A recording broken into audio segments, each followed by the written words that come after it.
Este jueves se desarrolló el tercer gabinete sectorial de infraestructura, energía y medio ambiente en la ciudad de Cuenca. En esta cita, que fue presidida por el primer mandatario Daniel Noboa, se abordaron varios temas. Sin embargo, el energético fue una de las prioridades. Así lo detalló el ministro Roberto Luque, quien anunció que con la Secretaría de Inversiones Público-Privadas se buscará interesados para invertir en los proyectos como hidroeléctricas, Cardenillo y también en Santiago. Escuchemos.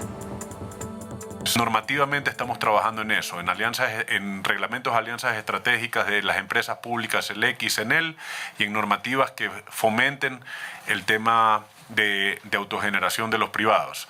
Otro tema que es importante, con la Secretaría de Inversiones Público-Privadas, que forma parte del gabinete sectorial, hemos dispuesto que de inmediato el Ministerio de Energía y Minas, en máximo una semana, presente los perfiles de proyectos de Cardenillo y Santiago. Son dos proyectos que incluso alguno de ellos ya cuenta con estudios definitivos y licencias ambientales.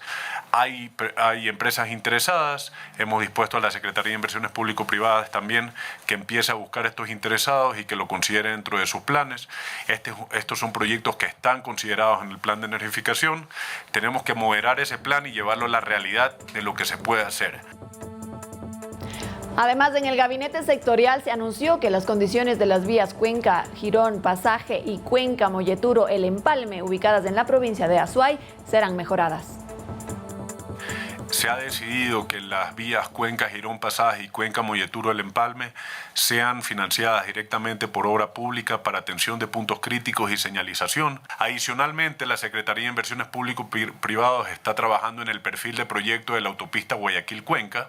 Esa es una autopista que es un trazado nuevo y que es un proyecto a mayor plazo, pero que es importante que la Secretaría de Inversión Pública y Privada inicie esos trámites. Hay interesados de Corea en trabajar en una prefactibilidad. Esa prefactibilidad tiene que ser pagada por el Estado y tenemos que retomar conversaciones con esas empresas coreanas. Policía Nacional y Fuerzas Armadas nos ha pedido encarecidamente que resolvamos el tema de la conexión en las vías. Quiero que sepan que CNT y el Mintel están trabajando de la mano para que en los puntos donde se caía la señal esto no pase. Entonces estamos trabajando para resolver este tema. Igual en otras vías del país donde habían estos puntos, los estamos resolviendo. Para Azuay, el turismo que viene en las furgonetas que han sido víctimas de robos, estamos trabajando atrás de resolver este problema de comunicaciones.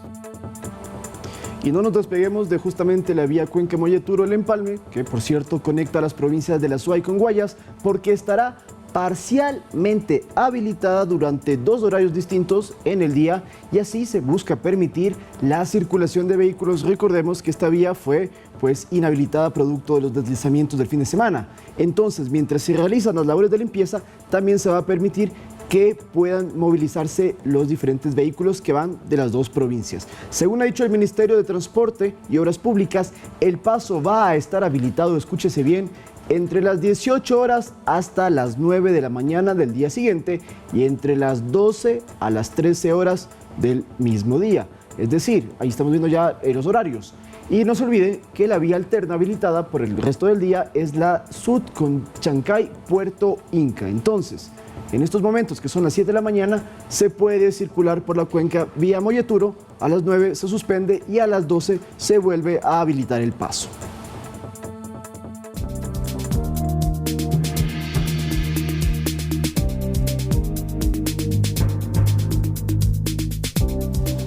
El presidente Daniel Noboa visitó la central de Mazar Dudas en el austroecuatoriano para constatar el proceso de recuperación del embalse, cuyos niveles de agua están en incremento. También se abordaron estrategias para el mantenimiento del proyecto hidroeléctrico.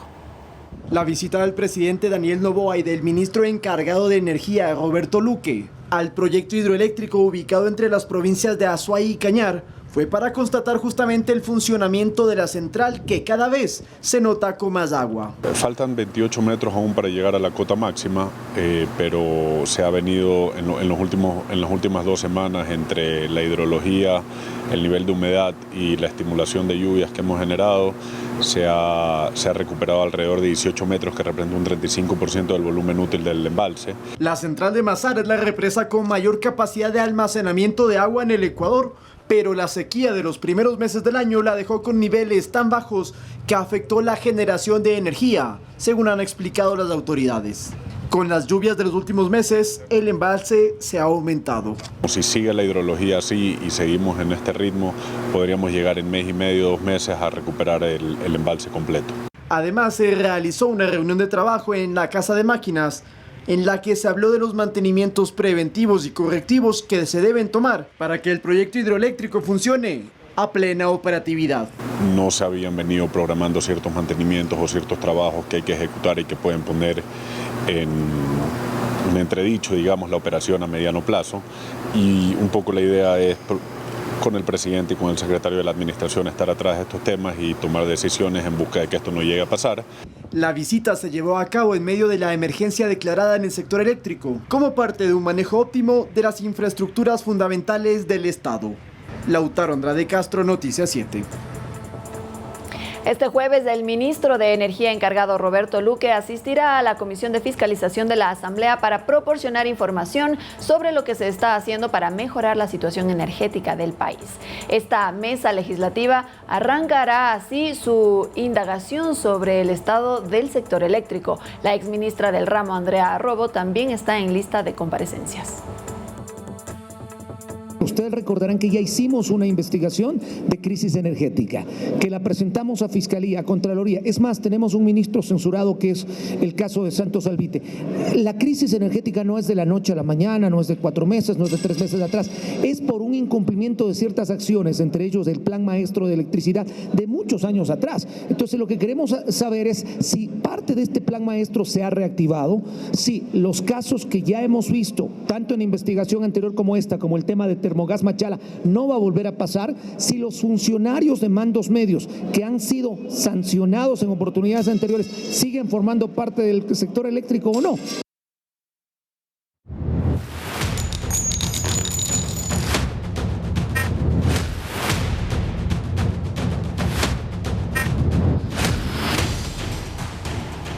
El gobierno ratifica que existen irregularidades no solo en la contratación del servicio de alimentación para las cárceles, sino también indicios de vínculos del proveedor con el crimen organizado, y así lo aseguró José Julio Neira, secretario general de Integridad Pública, en el espacio de entrevistas de Noticias 7.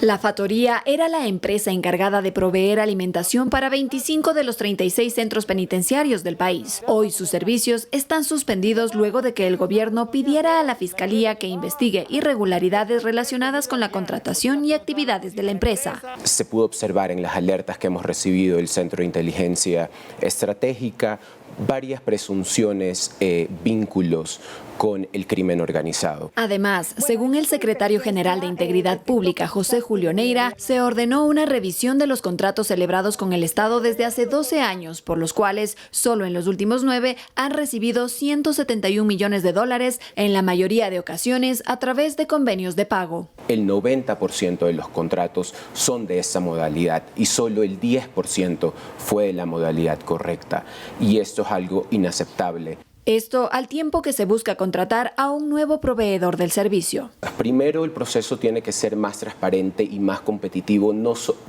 más público hacia todos los proveedores de alimentación. Actualmente mi equipo se encuentra revisando específicamente lo que les he pedido es el proceso de convenios de pago para robustecer todo ese proceso, fortalecer los controles alrededor.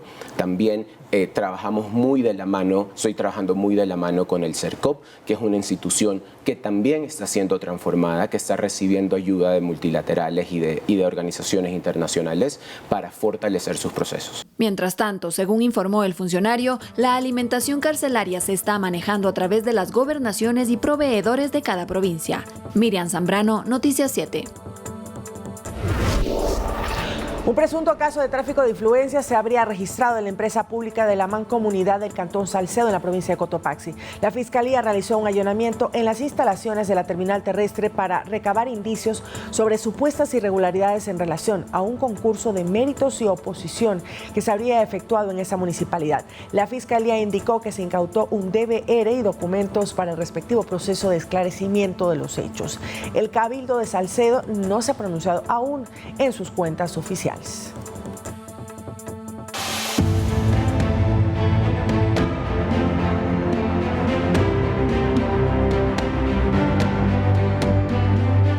Este miércoles el Pleno de la Asamblea tratará el veto parcial presidencial al proyecto de ley para prevenir y erradicar la violencia y el acoso laboral. Quiere saber si califica como acoso el hecho de que su empleador le llame a trabajar durante sus vacaciones, feriados, fines de semana o por fuera de su horario de trabajo. Se lo contamos en la siguiente nota. Este miércoles se definirá el contenido del proyecto de ley para la erradicación de la violencia y acoso laboral, aprobada por unanimidad en el Parlamento en febrero pasado y que derivó luego en un veto parcial por parte del Ejecutivo. La asambleísta María Teresa Pasquel, proponente de la iniciativa e integrante de la Comisión de Derecho al Trabajo, indicó que de los 11 artículos vetados, se propondrá al Pleno allanarse a las observaciones presidenciales en 5 puntos e insistir en lo aprobado por la Asamblea en 6 artículos. Esto no va contra los empresarios, no va contra las empresas, esto es para que tanto los sectores empresariales como laborales encuentren una equidad, una estructura de respeto. Uno de los temas que generó más discusión y levantó críticas del sector empresarial hizo hincapié en catalogar como acoso laboral las llamadas o requerimientos que el empleador haga a su trabajador cuando éste se encuentre de vacaciones, durante feriados, fines de semana o al haber concluido su jornada laboral. Sobre este punto, Pasquel hizo puntualizaciones. Cuando el jefe tiene que llamarle a una persona porque tiene que asistir a una emergencia o cumplir con algún trabajo específico, eso no es acoso en absoluto ni violencia. Es cuando ya es de exigencias repetidas veces y sin respetar la vida privada de los empleados. Como asamblea se insistirá en el rol de los inspectores de trabajo para controlar y supervisar los temas de acoso laboral. Se había establecido desde el veto de la presidencia que solo los directores regionales del trabajo son quienes decidan si es que hay o no acoso o violencia en el trabajo. Jaime Guevara, legislador del bloque de independientes, cree que todos estos aspectos deben quedar establecidos claramente en el reglamento de la ley, si esta norma es aprobada definitivamente con las observaciones del Ejecutivo, para que no existan vacíos legales al momento de aplicar la norma. ¿Qué es lo que pasa en toda sociedad moderna y más allá de aquello que puedan convivir normalmente los trabajadores y empleados? Esta normativa, cuyo ámbito de aplicación es para lo público y lo privado, tiene como uno de sus objetivos generar un ambiente laboral saludable, libre de violencia y acoso en todas sus manifestaciones. Javier Ceballos, Noticias 7. Y tras no recibir ni existir impugnaciones, el Consejo Nacional Electoral proclamará hoy, este miércoles, los resultados oficiales de la consulta popular del 21 de abril. Ello, mientras en la Asamblea aún se discute la conformación de una comisión ocasional multipartidista para el tratamiento justamente de los proyectos de ley que debe enviar el Ejecutivo a la Asamblea.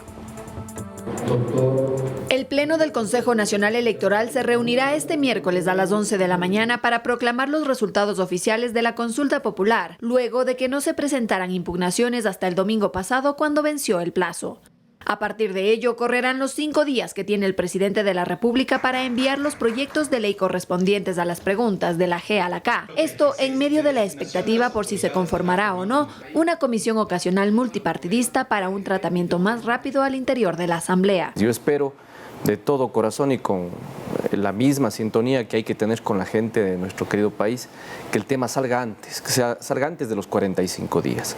Y para ello la idea es que se conforme una comisión multipartidista. Así lo dijo el asambleísta oficialista Adrián Castro en entrevista para Noticias 7, en donde aseguró que es la opción más viable para dar trámite al mandato ciudadano. Esto le va a dar seguridad y tranquilidad al país y sobre todo creo que va a haber una comisión que se dedique 100% a ese tema, porque si es que va a otra comisión lo que suele ocurrir es que eso se demora, suele ralentizarse y la ciudadanía no quiere eso. También negó que exista alguna posibilidad de incluir o tratar de alguna manera el tema del trabajo por horas. Por eso se le preguntó a la gente, prohibido el contrato por horas, prohibido. De tal manera que no existe ley, ni reglamento, ni acuerdo y peor una intentona de alguna otra parte de que salga eso. Así que eso está vetado, eso no puede pasar. Finalmente, no negó que desde todas las bancadas existe interés en presidir la comisión ocasional que se conforme, aunque desde su perspectiva, el oficialismo debería hacerlo para darle la celeridad que amerita la aprobación de estos proyectos de ley. Miriam Zambrano, Noticias 7. Con la finalidad de promocionar las oportunidades de negocio en Ecuador, la ministra de Producción, Sonsoles García, participó en la 13ª edición de la reunión anual de inversiones que se desarrolla en el Centro Nacional de Exposiciones de Abu Dhabi. Se trata de la principal plataforma de inversión del mundo que se desarrolla entre el 7 y el 9 de mayo. En esta cita participan líderes globales, expertos y los principales agentes económicos internacionales. Ante ellos, Ecuador presentó las acciones a corto, mediano y largo plazo implementadas por el gobierno para atraer, proteger y nutrir las inversiones en el país. En esta edición, la ministra García presentó la oferta exportable con productos emblemáticos del país como banano, café, cacao, camarón, entre otros, así como las oportunidades de inversión en sectores como hidrocarburos, energía, minería, infraestructura y turismo.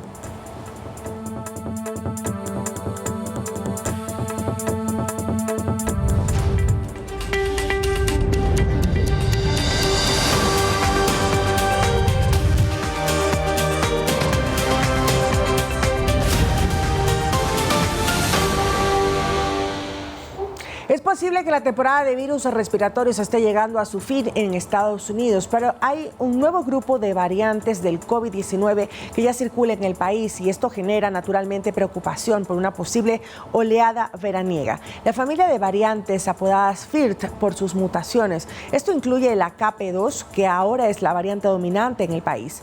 Esta superó a la subvariante omicrónica que generó un aumento de los casos de COVID durante el invierno pasado.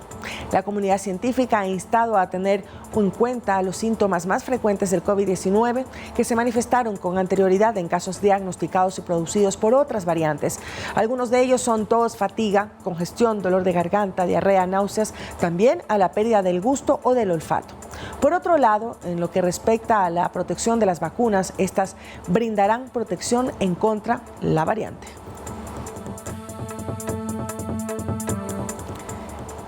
Y a partir del 7 de mayo, la vacuna de AstraZeneca contra el COVID-19 se dejó de comercializar en toda la Unión Europea. Dicha decisión se tomó a pedido de la misma farmacéutica. Esto sucede días después de que sus fabricantes aceptaran ante la justicia británica que la aplicación del fármaco podría provocar casos de trombosis, un síndrome que se caracteriza por la formación de coágulos de sangre en diferentes partes del cuerpo, como en las piernas, muslos o también en la pelvis. AstraZeneca asegura que este no es el motivo de su retiro, sino más bien la falta de demanda y el excedente de vacunas en stock.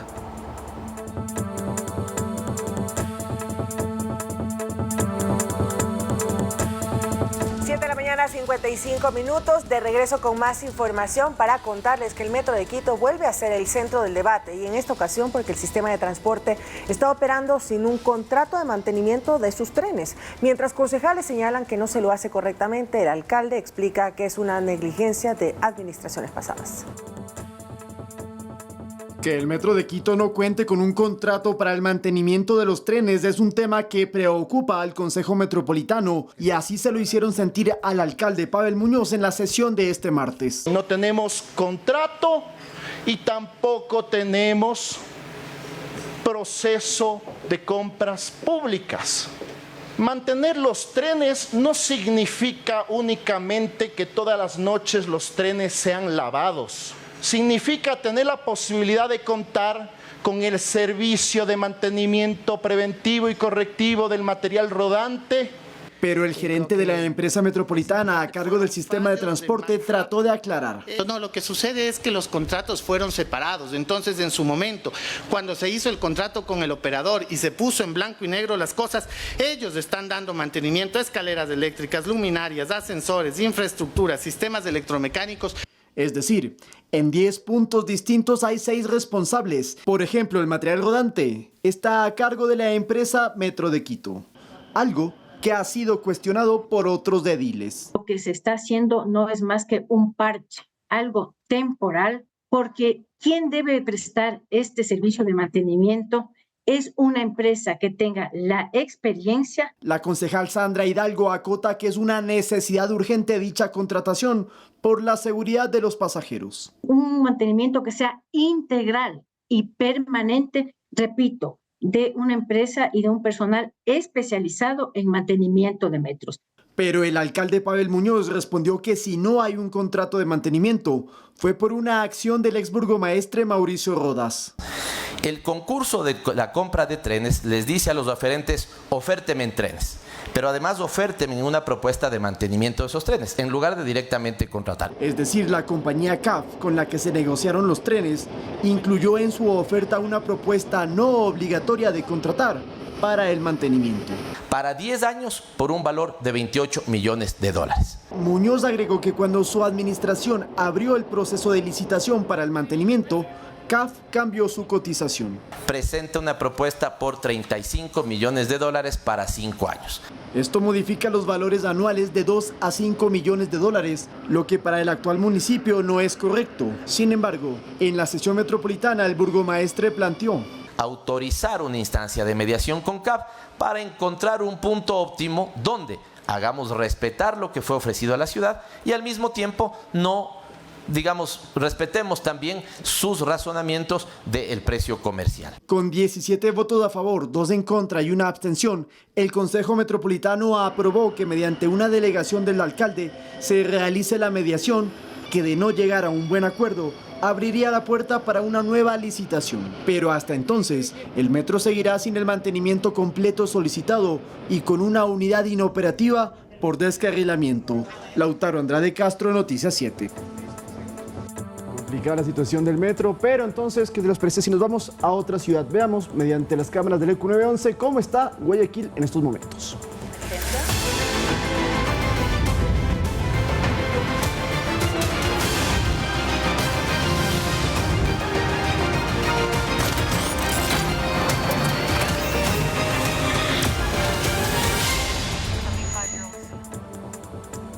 G110, La Pampa. Es lo que vamos a ver en estos momentos. Tenemos en pantalla esa imagen es el Cerro del Carmen que estamos observando. El clima, también la ciudad está nublada, como la tenemos acá en Quito, en menor intensidad, obviamente, pero se ve un tráfico fluido en una de estas arterias importantes en la parte norte del puerto principal. En la vía que ingresa hacia la autopista, ahí sí hay un poco de tráfico, como pueden observar, así es que si ustedes tienen que conectar con esta vía, tomen un poquito de precaución en temas de tiempo, porque les podría sí tomar algo más el poder integrarse al tráfico fluido que decía María Mercedes, pero eso ya es en la autopista. Y hoy la temperatura máxima en Guayaquil, 30 grados. Pero antes de cerrar, quiero mandarle un saludo a nuestra compañera Carolina Calderón, que está cumpliendo años, nos ayuda siempre. Gran amiga, gran compañera, un abrazote, Caro. Muchas felicidades y buen día a todos. Feliz miércoles. Que gane el